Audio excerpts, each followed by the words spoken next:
Here is a little video intro to my 1993 Nissan Pathfinder. I cut all the IFS off of her one day and bought the Calmini straight axle kit. I stretched it out a little farther than Calmini does because of the spring pack that I used. It's a 1993 Toyota rear spring main leaf, and then just like Wagoneer leaves to go with it underneath that. The axle itself is a high pinion Dana 44 out of a Ford that's narrowed.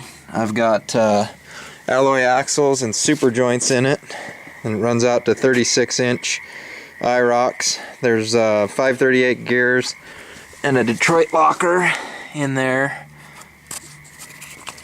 Under the hood's just a factory VG30 with headers and an intake. And then I welded some rock sliders on it.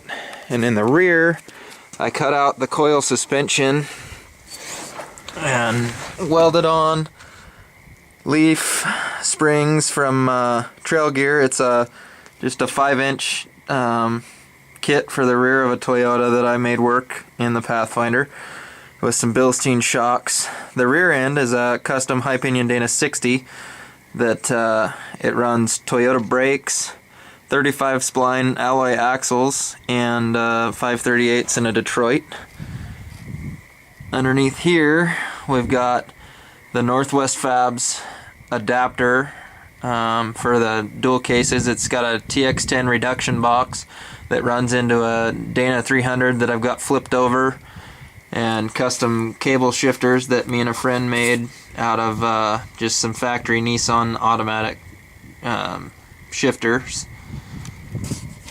On the inside of my Nissan Pathfinder, I've got a rail shifter and a rock shifter from Rad Designs products in Clarkston, Washington. And then my twin stick setup for my Dana 300, this being the 2-wheel drive high and low, and this being the 4-wheel drive high and low, so it's front dig capable. And then you've got your factory Nissan TX10 reduction box lever there.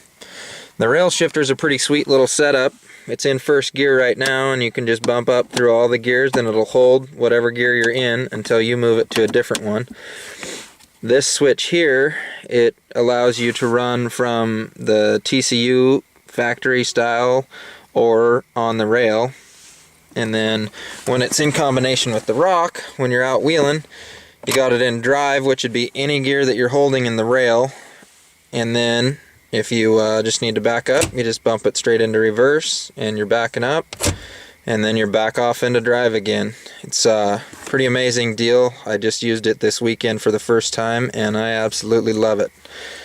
And that's pretty much the end of the intro for my Nissan Pathfinder. Thanks.